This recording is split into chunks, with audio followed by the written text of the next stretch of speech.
At 0615 hours on August 21, 1942, Colonel Kona Ichiki stood at the edge of a coconut grove on Guadalcanal. Staring across a shallow creek at the American defensive line he was about to attack. He had 917 of Japan's finest soldiers behind him, men who had trained for years, men who had conquered territories across Asia without defeat, men who believed, as Ichiki himself believed, that no Western force could stand against them. The Americans on the other side of that creek were United States Marines. Ichi had studied them before departure. He knew what Japanese intelligence said about these men. They were soft. They were indisciplined. They lacked the warrior spirit that defined Japanese soldiers. They would break at the first sign of a determined assault. In approximately 6 hours, 800 of Ichiki's soldiers would be dead, and everything Japan thought it knew about American fighting men would begin to unravel.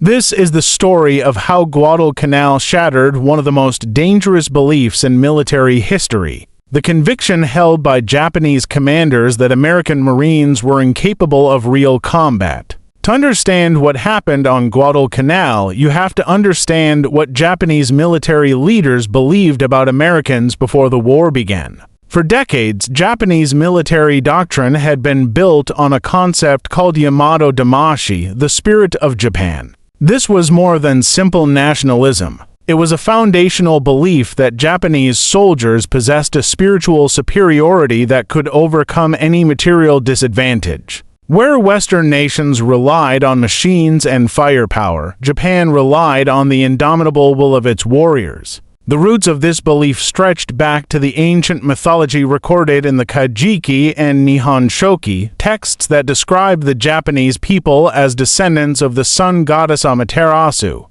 The emperor himself was considered divine, a living connection to the heavens. Japanese soldiers did not merely fight for their country. They fought for a sacred bloodline stretching back thousands of years. This philosophy became central to Japanese military thinking in the early 20th century. The stunning victory over Russia in 1905 seemed to confirm everything that Japanese leaders believed about themselves. A smaller Asian nation had defeated a European power through superior fighting spirit. Russian armies with modern weapons and industrial backing had been humiliated by Japanese soldiers who demonstrated an apparent willingness to die that their opponents could not match. The lesson was clear. Material strength meant nothing against men willing to sacrifice everything for their emperor. The Russo-Japanese War became the template for how Japan would approach future conflicts. Spirit would triumph over steel. Will would defeat weapons? By the 1930s, this belief had hardened into doctrine. Japanese officers were taught that Western soldiers, particularly Americans, were spiritually weak. They were products of a soft, materialistic culture that prioritized individual comfort over collective sacrifice. They would not stand and fight when the situation became desperate. They would surrender. They would run. The early months of the Pacific War appeared to validate this assessment completely. When Japanese forces attacked the Philippines in December 1941, American and Filipino defenders collapsed within weeks. The fortified positions that were supposed to hold for months fell in days. Bataan and Corregidor became symbols not of American resistance but of American failure. Tens of thousands of prisoners were taken in one of the worst military disasters in American history. At Singapore, which Winston Churchill called the worst disaster in British military history, over 80,000 Allied troops surrendered to a Japanese force half their size. British commanders had believed Singapore was impregnable. The Japanese proved them wrong in a matter of weeks. General Tomoyuki Yamashita's forces attacked down the Malay Peninsula with a speed and ferocity that overwhelmed defenders at every turn. In the Dutch East Indies, in Hong Kong, in Burma, the pattern repeated. Western forces consistently failed to match Japanese determination. Colonial armies that had maintained order for generations crumbled when faced with Japanese soldiers who seemed to welcome death. At Wake Island, a tiny American garrison had held out for over 2 weeks against overwhelming odds before finally surrendering. Japanese commanders noted this resistance with interest but did not draw broader conclusions from it. Wake was an anomaly. The Marines there had simply been trapped with nowhere to run. Japanese commanders drew what seemed like obvious conclusions from the pattern of victories. The Americans were exactly what they had always believed them to be. They had better equipment, more supplies, bigger ships, but they lacked the one thing that actually mattered in war. They lacked the will to fight. This belief extended specifically to the United States Marine Corps. Japanese intelligence had studied the Marines and found nothing impressive. They were a small force, poorly equipped compared to the Army with no recent combat experience. They had not faced a serious enemy since the First World War. They were in the assessment of Imperial General Headquarters, garrison troops playing at being soldiers. The Marine Corps in 1942 was indeed a small service, numbering fewer than 70,000 men at the start of the war. It had spent the interwar years in relative obscurity, fighting small wars in Central America and the Caribbean. The battles of Nicaragua and Haiti were not the stuff of military legend. Japanese planners saw nothing in that record to suggest the Marines would be formidable opponents. What they missed was the transformation the Corps had undergone in the 1930s. Marine officers had developed new doctrines for amphibious warfare. Recognizing that the Pacific War they expected would require the ability to assault fortified beaches, they had created specialized equipment and training programs. They had built a force specifically designed to fight the kind of war that was coming. More importantly, they had developed a culture that emphasized individual initiative, small unit leadership, and the ability of junior Marines to continue fighting even when communications broke down and plans fell apart. This culture would prove decisive on Guadalcanal. Colonel Ichiki personally held the views common to Japanese officers about American capabilities. Japanese military assessments had characterized American Marines as effeminate and cowardly, lacking the warrior spirit of Japanese soldiers. When he received orders to retake Guadalcanal from the Americans, who had landed there in early August 1942, he saw it as an opportunity for glory, not a genuine military challenge. The Americans had seized an airfield the Japanese were building on the island. They needed to be pushed back into the sea. Ichiki was told to wait for the rest of his regiment before attacking, but he saw no need. His first echelon of 900 men would be sufficient against Marines. What more could possibly be required? Major General Alexander Vandergrift had no idea what the Japanese thought of his Marines. He was too busy trying to keep them alive. Vandergrift was 54 years old, a veteran of campaigns in Nicaragua, Haiti, and China. He had spent his entire adult life in the Marine Corps. He knew what his men were capable of, but he also knew they had never faced anything like what awaited them in the Solomon Islands. He had been promised 6 months to train his division before seeing combat. He got 3 weeks when Operation Watchtower, the invasion of Guadalcanal, was announced. His men were scattered across the Pacific, with equipment still being unloaded in New Zealand. There was no time for proper planning, no adequate intelligence on Japanese defenses, and a rehearsal landing in the Fiji Islands that Vandergrift later called a complete disaster. The rehearsal was so poorly executed that one officer remarked, experienced logistical planners would later have pronounced the entire Guadalcanal operation as impossible. The 1st Marine Division itself was a mixture of veterans and raw recruits. Many of the men had enlisted after Pearl Harbor, motivated by rage at the Japanese attack. They had minimal training and no combat experience. They did not know what jungle warfare looked like. They did not understand the diseases that awaited them. They had never faced an enemy who would rather die than surrender. On August 7, 1942, 11,000 Marines landed on Guadalcanal and the nearby islands of Tulagi and Florida. They achieved complete surprise. The Japanese construction workers and small garrison, mostly Korean laborers with a small guard detachment, fled into the jungle when American warships opened fire on their positions. By nightfall on August 8th, the Marines had secured their primary objective, the unfinished airfield that would soon be named Henderson Field after Major Lofton Henderson, a Marine aviator killed at the Battle of Midway. The landings had been easier than anyone expected. But the Marines were about to learn that taking Guadalcanal was far simpler than holding it. Then everything went wrong. On the night of August 8th and 9th, a Japanese naval force surprised and devastated the Allied cruiser screen at the Battle of Tsavo Island. For Allied cruisers were sunk in one of the worst naval defeats in American history. Over 1,000 sailors died. The naval commander, Vice Admiral Frank Jack Fletcher, fearing further losses to his aircraft carriers, withdrew the fleet, taking with it most of the Marines' supplies and equipment that had not yet been unloaded. The Marines were bitter about being abandoned. Decades later, veterans would still speak of the withdrawal with anger. One commemorative medal privately minted after the battle showed a hand in an admiral's sleeve dropping a hot potato into the arms of a Marine with the inscription "Fac et Georgius," meaning "Let George do it." Vandergrift's Marines were stranded. They had captured their objective, but now they had to hold it with limited ammunition, limited food, and no naval support.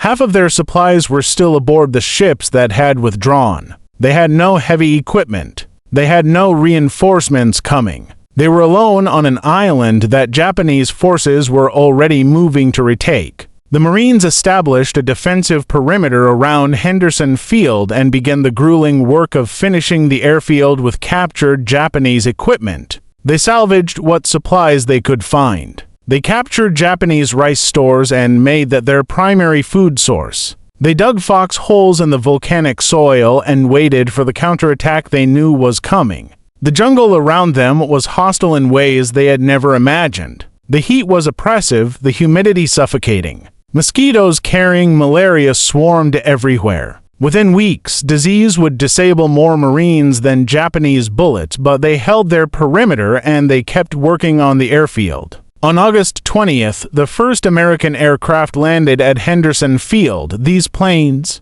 part of what would become known as the Cactus Air Force after the Allied codename for Guadalcanal, would prove essential to holding the island. But they were not yet ready when the first Japanese counterattack arrived. They did not have to wait long. Colonel Ichiki landed at Tew Point on the night of August 19th with 917 men. Japanese aerial reconnaissance had reported few American troops visible and no large ships nearby. A senior staff officer from Rabaul had personally flown over the Marine positions on August 12th and seen almost nothing, concluding that the Americans had withdrawn most of their forces. Imperial headquarters believed the Marines had abandoned Guadalcanal, leaving only a token garrison. Ichi was told he might face as few as 2,000 defenders. In reality, there were 11,000 Marines on Guadalcanal, but Ichiki did not know this. And even if he had known, it might not have changed his plans.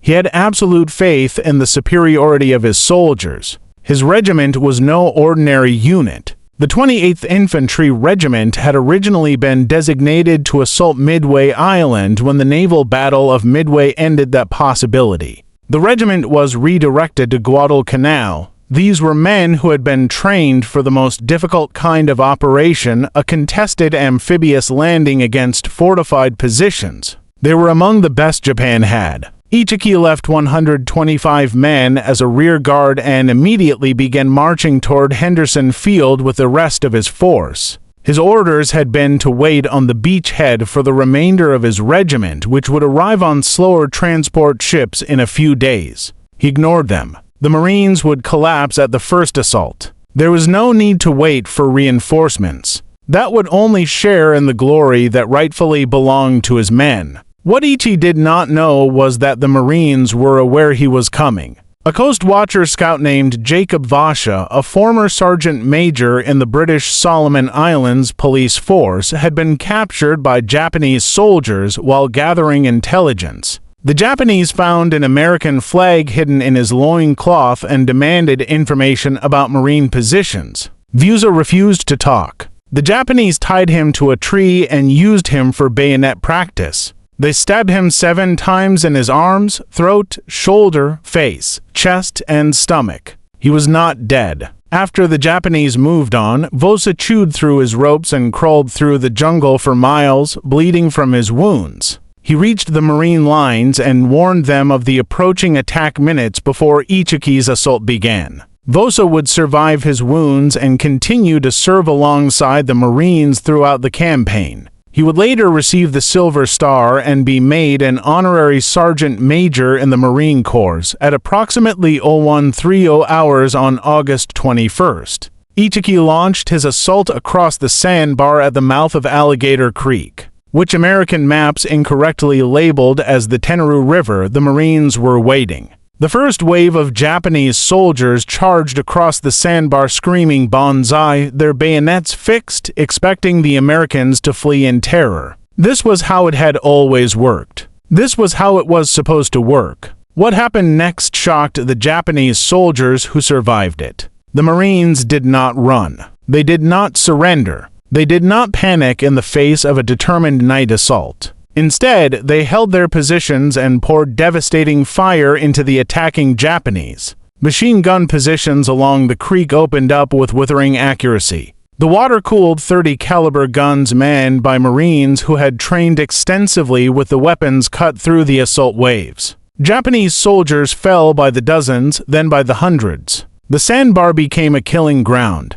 Ichiki had expected the Americans to break when they saw Japanese soldiers charging with fixed bayonets, screaming battle cries. This was what always happened. Western troops could not withstand the psychological pressure of a banzai charge. Their nerve would fail. They would flee. The Marines did not flee. Artillery batteries that had registered their targets before nightfall dropped shells directly on the assault formations. The accuracy of the American fire astounded the Japanese officers who survived the battle. Every approach route seemed to be covered. Every advance was met with coordinated fire. When Japanese soldiers managed to reach the Marine lines, they were met with close combat that matched their own ferocity. Marines fought with rifles, pistols, bayonets, and bare hands. They gave ground grudgingly, then counterattacked to retake lost positions. They showed no fear and asked for no quarter. One Marine machine gunner, Private Al Schmid, was wounded early in the battle when a grenade exploded near his position.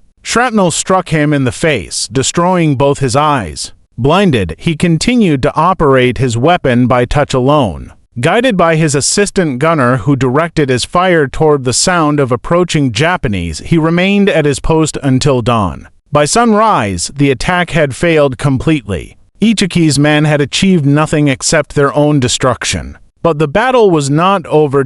As the sun rose, Vandergrift ordered a counterattack. Marines from the 1st Battalion, 1st Marines, crossed the creek upstream and swung around to encircle the surviving Japanese. Light tanks joined the assault. M3 Stuart tanks that the Marines called their Iron Cavalry. The encirclement was methodical and brutal. Japanese soldiers who had survived the night found themselves trapped in a coconut grove with Marines closing in from all sides. Some tried to swim to safety and were shot in the water. Some fought to the last bullet and then charged with bayonets. Some committed suicide rather than face capture. The tanks rolled through the coconut grove, their machine guns chattering, crushing wounded Japanese soldiers beneath their treads. The Marines who followed them showed no more mercy than the Japanese had shown in their conquests across Asia. The American press would later sanitize this, but the reality was brutal. The Marines had absorbed the shock of Japanese tactics and responded with overwhelming violence. One Marine who participated in the battle later described the aftermath. The bodies lay in clusters or heaps before the gun pits commanding the sand. Spit as though they had not died singly but in groups moving among them were the souvenir hunters picking their way, delicately as though fearful of booby traps. By 5 in the afternoon on August 21st, the Battle of the Tenru was over. Of Ichiki's original 917 men, approximately 800 were dead. The survivors, perhaps 128, escaped into the jungle and eventually made their way back to Taivu Point. Marine casualties were 35 killed and 75 wounded. The exchange rate was staggering. For every American who fell, the Japanese had lost more than 7 men. This was not supposed to happen. This was not what Japanese doctrine predicted. Colonel Ichiki burned his regimental colors to prevent their capture, a profound disgrace in Japanese military culture. He then either died fighting in the final stages of the battle or committed ritual suicide shortly thereafter. Accounts differ and the exact circumstances of his death remain uncertain. What is certain is that he did not survive to explain why his assault had failed so catastrophically. When news of the Ichiki detachment's destruction reached Rabaul, Japanese commanders reacted with disbelief. The reports had to be wrong. A Japanese infantry regiment could not have been annihilated by American Marines. This was simply not possible. Imperial General Headquarters in Tokyo had the same reaction. The defeat was so unexpected that many officers refused to accept it. Something must have gone wrong with Ichi's plan. Perhaps he had attacked the wrong position. Perhaps his men had encountered unexpected terrain. Perhaps the reports were exaggerating the casualties. The Marines themselves could not have been the problem. Some Japanese officers later expressed frustration at this denial. Imperial General Headquarters continued to belittle the enemy on Guadalcanal and assumed that once Japanese forces landed successfully, the Marines would surrender. This underestimation would prove catastrophic. This denial had fatal consequences. Instead of reassessing their assumptions about American fighting capability, Japanese commanders concluded that Ichiki had simply sent too few men. The solution was obvious: send more. Major General Kyoto Kawaguchi was given command of the next attempt to retake Henderson Field. He would lead approximately 6,000 men from the 35th Infantry Brigade, a veteran unit that had fought successfully in Borneo and the Philippines. Kawaguchi himself had a reputation as an unconventional thinker, a commander willing to question orders and adapt to circumstances. His soldiers respected him. He was known to be unusually solicitous of his men's welfare. Surely, this force would succeed where Ichi had failed. Surely, Kawaguchi's experience and tactical flexibility would overcome whatever advantages the Marines possessed. Kawaguchi was more thoughtful than Ichiki. He had studied the reports from the Tenaru carefully. He understood that the Marines were better prepared than expected. He understood that a frontal assault across open ground would be suicide, but he still believed that a properly planned night assault from an unexpected direction would overwhelm them. His plan was actually quite sophisticated. Instead of attacking across the obvious approaches that the Marines had fortified, Kawaguchi would march his men through the jungle to attack from the south, where the Marine perimeter was more lightly defended. A ridge running down toward Henderson Field provided a natural avenue of approach. If his men could seize that ridge in a surprise night attack, they could pour through the Bree Reach and overrun the airfield before the Marines could react. The ridge had no name in September 1942. After the battle, it would be called Edson's Ridge or Bloody Ridge. It would become one of the most famous pieces of ground in Marine Corps' history.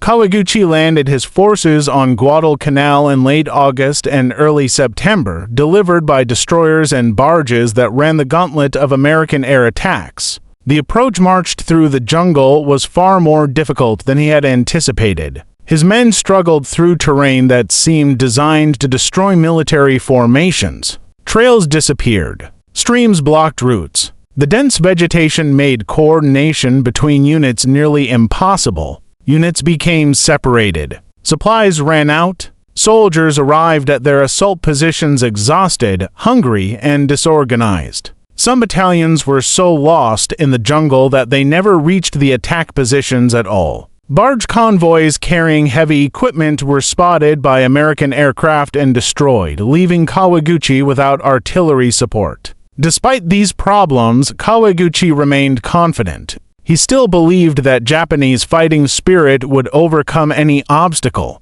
He told his officers that the Marines would surrender once the attack achieved breakthrough.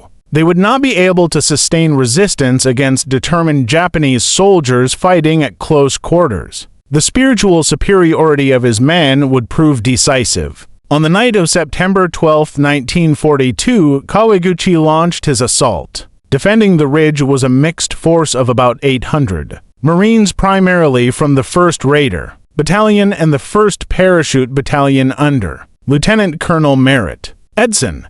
These were among the best trained men in the Marine Corps. Specialists in close combat and irregular warfare who had already seen action at Tulagi and on patrol operations around Guadalcanal. Edson was a remarkable officer. He had fought in Nicaragua against Sandinos, guerrillas, and earned a reputation as one of the most aggressive commanders in the Marine Corps. His red hair had given him the nickname Red Mike. His men both feared and respected him. They knew he would ask nothing of them that he would not do himself. Edson had positioned his men carefully along the ridge with pre-registered artillery targets covering the likely approach routes. He suspected an attack was coming. Japanese air raids had been hitting the ridge specifically, which suggested it was an objective. He had his men dig deep and prepare for a fight. The Japanese attacked in waves, screaming their battle cries, throwing themselves against the Marine positions with fanatical determination. The jungle erupted in gunfire. Flares illuminated the attacking formations, turning the night into a hellscape of shadows and muzzle flashes. And again, the Marines did not break. The fighting on Bloody Ridge was among the most intense of the entire war. Japanese soldiers breached the Marine lines multiple times. At one point, they came within a few hundred yards of Henderson Field itself. The outcome hung in the balance for hours. The Marines were pushed back to their final defensive positions. If those positions fell, the airfield would be lost. But the Marines held. Edson personally rallied his men during the crisis, moving along the line under fire, directing counterattacks, refusing to give ground. When Marines began to fall back under the weight of Japanese attacks, Edson stood in the open and shouted orders. "The ridge," he told them. "This is the ridge. Hold it." Artillery fire called in by forward observers devastated the Japanese assault waves. The shells fell with deadly accuracy, breaking up Japanese formations before they could mass for decisive attacks. The coordination between the infantry on the ridge and the artillery batteries behind them was critical to survival. When ammunition ran low, Marines fought with bayonets and rifle butts. Hand-to-hand combat raged across the ridge as Japanese soldiers who had penetrated the lines were hunted down and killed. The night was filled with the sounds of grenades, the crack of rifle fire, and the screams of wounded men. At one point during the second night of fighting, Japanese soldiers got so close to Henderson Field that they could see the parked aircraft. American personnel began preparing to destroy the planes rather than let them fall into enemy hands. It seemed that everything the Marines had fought for was about to be lost. Then the Japanese attack faltered. The combination of Marine resistance, artillery fire, and sheer exhaustion had broken Kawaguchi's offensive. His men had given everything they had. It was not enough. By dawn on September 14th, Kawaguchi's attack had failed. More than 600 of his men lay dead on the ridge and in the jungle approaches. Hundreds more were wounded. The survivors retreated into the jungle, many of them starving, to begin a nightmare march westward that would kill hundreds more from disease, hunger, and exhaustion. Vandergrift later said that Kawaguchi's assault on the ridge was the only time during the entire campaign he had doubts about the outcome. If the Japanese had broken through, he admitted, we would have been in a pretty bad condition. Historian Richard B. Frank would later write that the Japanese never came closer to victory on the island itself than in September 1940 to on a ridge thrusting up from the jungle just south of the critical airfield best known ever after as Bloody Ridge. The Marines had held again, and this time they had held against a force specifically designed to overwhelm them. The defeats of Ichi and Kawaguchi should have forced a fundamental reassessment of Japanese assumptions. They did not. Japanese commanders escalated their commitment to Guadalcanal while refusing to acknowledge what the battles had revealed about American fighting capability. The problem was systemic. Japanese military culture did not encourage honest reporting of failures. Officers who admitted that their plans had failed risked disgrace. It was easier to blame subordinates, bad luck, or unusual circumstances than to confront the possibility that fundamental assumptions were wrong. So instead of recognizing that the Marines were more capable than expected, Japanese commanders concluded that they simply needed more men, more ships, more resources. The basic approach was sound. The execution had been flawed. This time would be different. Lieutenant General Harukichi Hyakutake, commander of the 17th Army, arrived on Guadalcanal on October 9th to personally oversee the next offensive. He brought with him the 2nd Sai Division, one of the most illustrious units in the Imperial Japanese Army. The Sendai had fought in Manchuria and China. They were veterans of campaigns that had proven Japanese superiority over Asian armies. Surely they would prove it again against Americans. This time there would be no half measures. Over 20,000 Japanese troops would participate in a coordinated assault that would finally overwhelm the American defenders. The attack would come from multiple directions simultaneously. Artillery support would be provided by naval vessels that would bombard Henderson Field before the assault. Air attacks would suppress American aviation. Hyakutake was so confident of success that his staff prepared plans for accepting the American surrender. They discussed the ceremony in detail. They wanted it to be the envy of every unit in the Japanese army. There was no doubt in anyone's mind that the Marines would be destroyed. The date selected for the final assault was October 23, 1942. Hyakutake sent a message to his superiors that captured his confidence. The time of the decisive battle between Japan and the United States has come. He declared he was right about that. But the battle would not go as he expected. The battle for Henderson Field, also called the October Offensive, began on the night of October 23, 1942. Hyakutake launched attacks from multiple directions, attempting to overwhelm the Marine perimeter through sheer weight of numbers. The first attacks came along the Matanika River on the western side of the perimeter. Japanese tanks, 9 or 10 of them, clanked forward in the darkness, their engines audible before they came into view. Marines with 37mm anti-tank guns waited until the tanks were close, then opened fire. One by one, the tanks were destroyed. Japanese infantry following the tanks were cut down by machine gun fire, but the main attack came from the south, where the Sendai Division was supposed to achieve the decisive breakthrough. And at one section of that line, Sergeant John Bossalone of the 1st Battalion, 7th Marines, commanded to sections of heavy machine guns. Bossalone was known as Manila John because he had served in the Army in the Philippines before joining the Marine Corps. He was 25 years old, born in Buffalo, New York, and raised in Raritan, New Jersey. The 6th of 10 children in an Italian-American family, he had learned his craft during his Army years and had become acknowledged as one of the outstanding experts on the .30 caliber machine gun in the Marine Corps throughout the night of October 24th and 25th. His position was attacked by approximately 3,000 soldiers from the Sendai Division. The results were catastrophic for Japan. Bossalone fought through the night and into the next day without sleep, without food, without rest. When his ammunition ran low, he fought through enemy territory to bring back more, carrying 90 pounds of weapons and ammunition across to hundreds of ground swept by Japanese fire. When his gun crews were killed or wounded, he manned the weapons himself.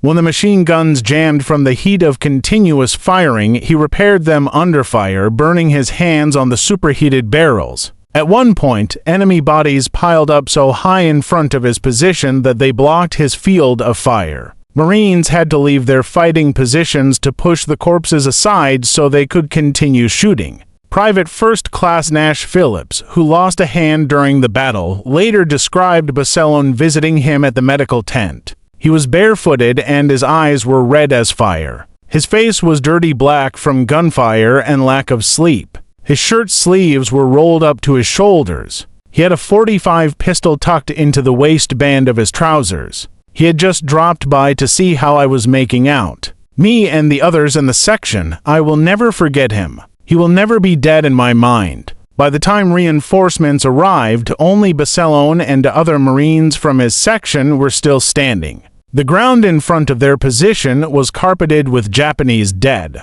Bossalone would receive the Medal of Honor for his actions, becoming the first enlisted Marine to earn the award during World War II. Similar scenes played out across the Marine perimeter that night. At another position, Lieutenant Colonel Louis Chasey Puller commanded the 1st Battalion, 7th Marines. Puller would become the most decorated Marine in history. But on this night, he was simply another officer trying to keep his men alive against overwhelming odds his battalion held. So did the others. The coordinated Japanese assault, the one that was supposed to finally overwhelm the American defenders, broke against the same determination that had defeated Ichiki and Kawaguchi. After the battle, Puller interrogated a Japanese prisoner. He asked a simple question: "Why did you not change tactics when you saw you were not breaking our line? Why did you not shift to a weaker spot?" The prisoner's response revealed everything about why Japan kept failing on Guadalcanal. "That is not the Japanese way," he said.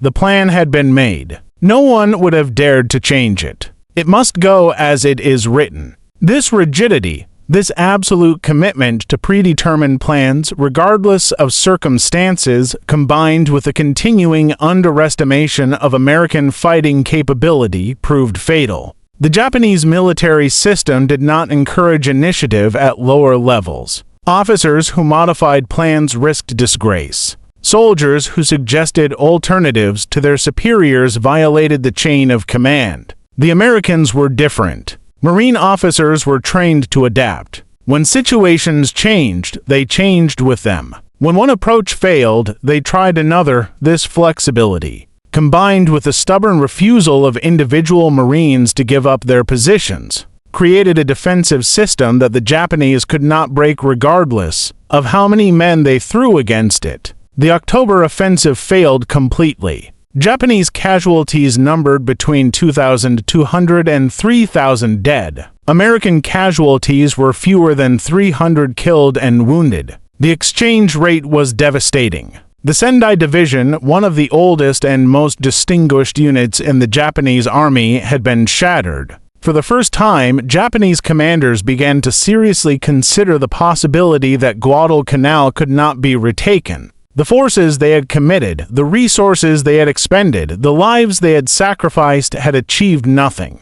The Marines still held Henderson Field, the aircraft still flew, the perimeter still stood. As 1940 drew to a close, the situation on Guadalcanal had transformed completely. The island that Japanese commanders had expected to retake in days had become what their soldiers bitterly called Starvation Island. It was a place where Japanese soldiers went to die, not from American bullets but from disease, hunger, and despair. The Tokyo Express, the nightly destroyer runs that brought reinforcements and supplies, could not deliver enough to sustain the Japanese forces on the island. American control of Henderson Field meant that slow transport ships could not approach during daylight without being destroyed by aircraft. Everything had to be brought in on fast warships that could make the run down the slot and escape before dawn. It was never enough. The drums and bags of supplies that destroyers threw overboard often floated away before starving soldiers could retrieve them.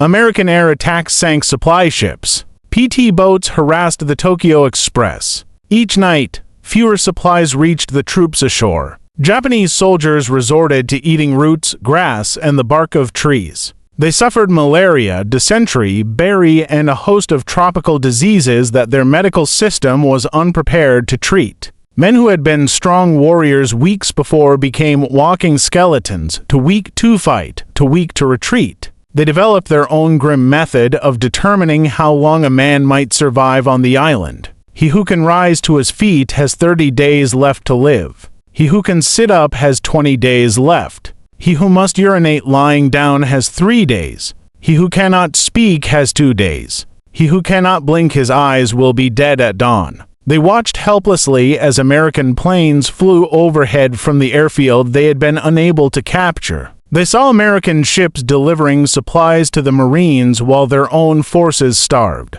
They heard the sound of American artillery, American bombers, American machine guns, and they knew that everything their commanders had promised them was a lie. The psychological impact on Japan extended far beyond the soldiers dying in the jungle. For the first time in the Pacific War, Japanese forces had been fought to a standstill by Americans. For the first time, the myth of Japanese invincibility had cracked. By December, General Hyakutake was desperate. On December 23rd, he sent a message to Tokyo that captured the reality on the ground. No food available, and we can no longer send out scouts. We can do nothing to withstand the enemy's offensive. 17th Army now requests permission to break into the enemy's positions and die an honorable death rather than die of hunger in our own dugouts. Admiral Isuroku Yamamoto, commander of the Combined Fleet, wrote to Vice Admiral Gunichi Mikawa that the situation on Guadalcanal Island is very serious.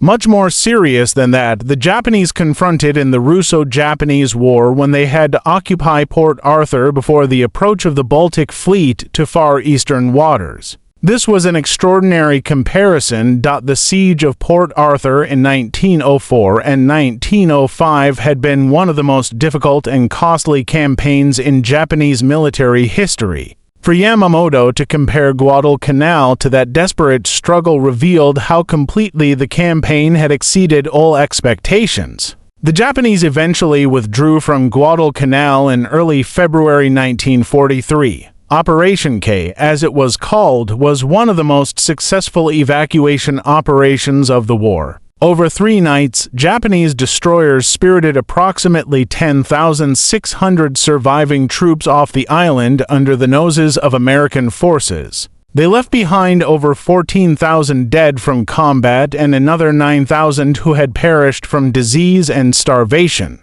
For every American killed on Guadalcanal, the Japanese lost nearly 10 men, and those who escaped were broken, many of them suffering from conditions that would never fully heal. Major General Kyoto Kawaguchi, the commander who had failed at Edson's Ridge, had seen firsthand how the campaign had consumed Japan's finest units. He understood better than most what the losses meant for Japan's future in the Pacific. He was not exaggerating. Guadalcanal had consumed some of Japan's best units. The Sendai Division, the Ichiki Regiment, the Kawaguchi Brigade, all had been shattered against the marine defenses. The pilots and aircrew lost in the air battles over the island were irreplaceable. The ships sunk in the waters around Guadalcanal in battles with names like Sevo Island, the Eastern Solomons, Cape Esperance. And the naval battle of Guadalcanal represented a hemorrhage of naval power that Japan could not sustain.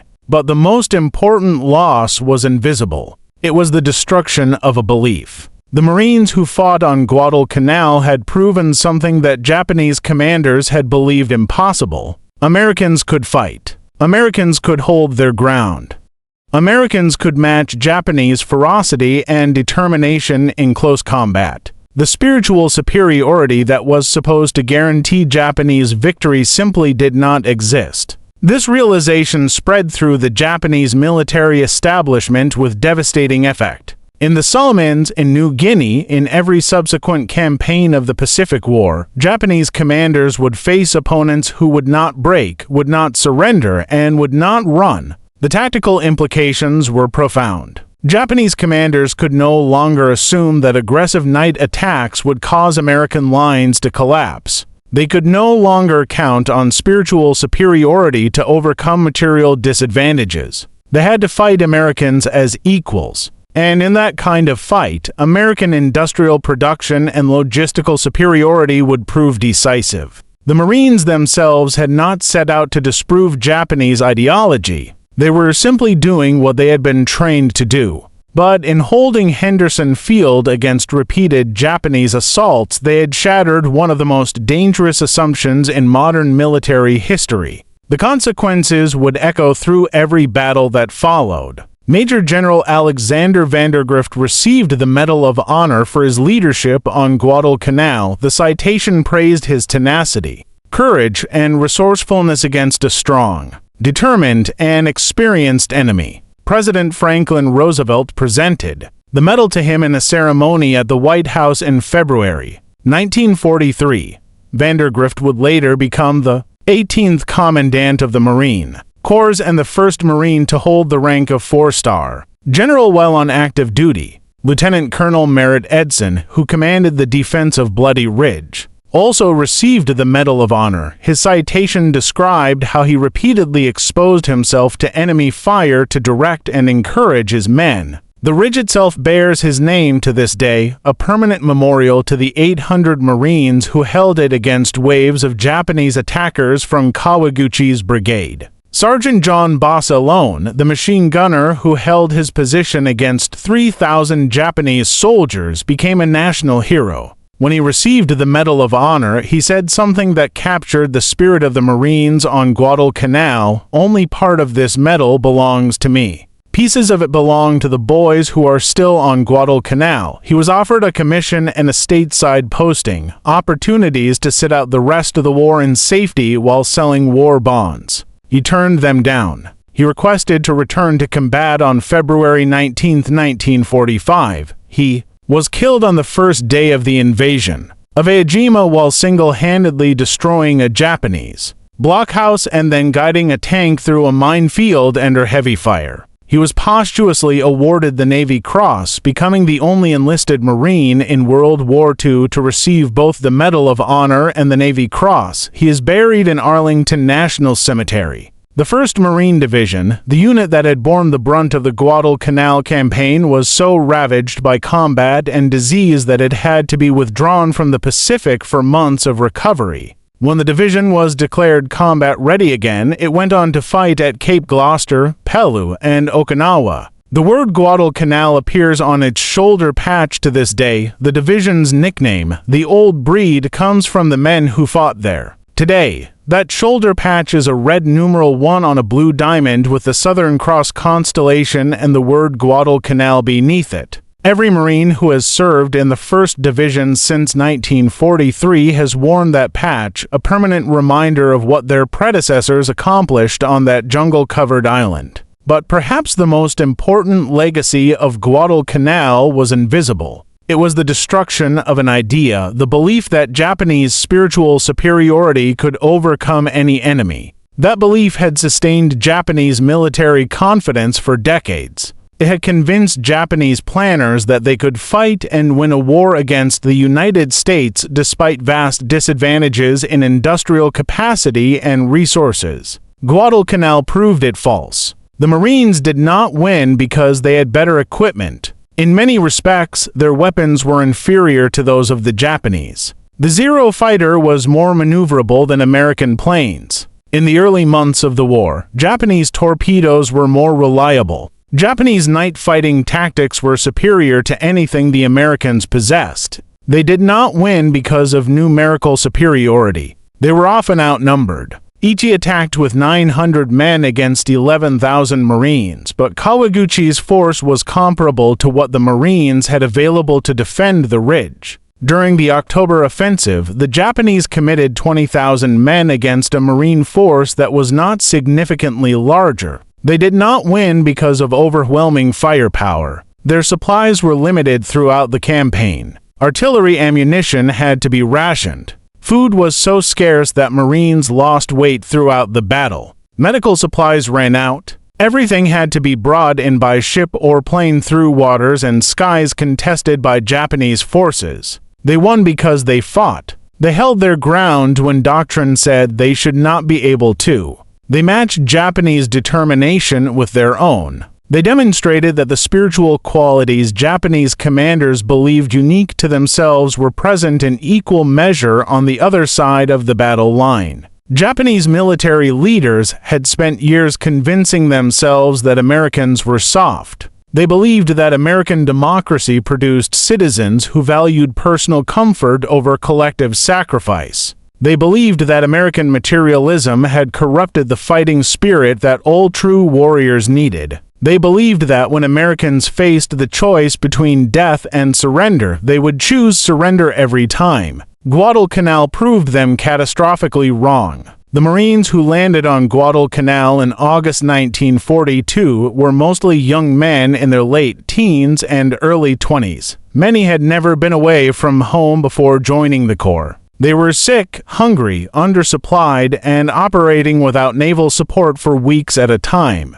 They held an airfield against the most elite troops. The Japanese Empire could send against them. They did this not through some mysterious warrior spirit, but through discipline, training, and sheer stubborn refusal to give up. They did it because they were Marines. They did it because their officers told them the ridge had to hold, and they believed it. They did it because the men next to them were counting on them not to run. They did it because that was what they had signed up to do when they walked into those recruiting stations after Pearl Harbor. When Japanese commanders learned what their soldiers faced on Guadalcanal, they began to understand that the war they had started would not end the way they had planned. The Americans would not negotiate. They would not sue for peace. They would fight island by island until Japan itself was threatened. Admiral Yamamoto had warned of this before the war began. In the first 6 to 12 months of a war with the United States and Great Britain, he had said, "I will run wild and win victory upon victory.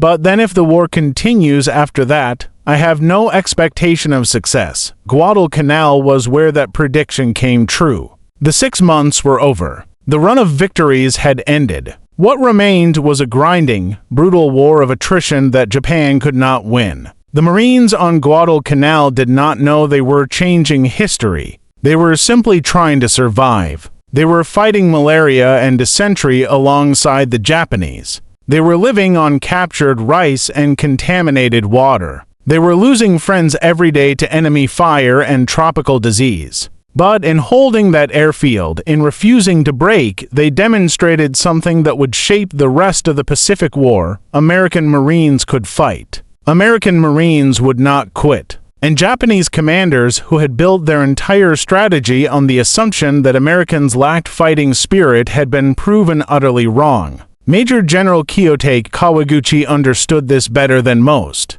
He had led the assault on Bloody Ridge. He had seen his men cut down by Marines who would not retreat. He had watched his carefully planned offensive collapse against defenders who matched Japanese determination with their own. After the war, when historians asked him to assess the campaign, he offered his verdict. "Guadalcanal," he said, "is the graveyard of the Japanese army." He was right. Everything that came after the island-hopping campaign across the Pacific. The fall of Saipan that brought American bombers within range of the Japanese homeland. The terrible battles of Uema and Okinawa. The atomic bombs that finally ended the war. All of it grew from seeds planted on a jungle-covered island in the Solomons where American Marines proved that Japanese commanders had been wrong about everything. The Japanese military had spent decades preparing for war with the United States. They had studied American culture. They had assessed American military capability. They had concluded that Americans lacked the will to fight. It took 6 months on Guadalcanal to destroy that assumption forever. Today, the battlefields of Guadalcanal are quiet. The jungle has reclaimed most of the fighting positions. Rusted equipment and scattered bones occasionally surface when farmers plow their fields. The ridge where Edson's men held against Kawaguchi's brigade is peaceful now, covered in grass and tropical flowers, but the memory remains. In the Marine Corps, Guadalcanal is sacred ground. The men who fought there are honored as the foundation of everything that came after. The battles they won, often against impossible odds, established a reputation that would carry the Corps through the rest of the war and into the conflicts that followed. And in Japan, though the battle is less well remembered than in America, its significance is understood by those who study the war. Guadalcanal was where the tide turned. Guadalcanal was where the myth of Japanese invincibility died. Guadalcanal was where everything changed. If you found this story compelling, please take a moment to like this video. It helps us share more forgotten stories from the Second World War. Subscribe to stay connected with these untold histories. Each one matters. Each one deserves to be remembered, and we would love to hear from you. Leave a comment below telling us where you are watching from. Our community spans the globe. From veterans to history enthusiasts, you are part of something special here. Thank you for watching, and thank you for keeping these stories alive.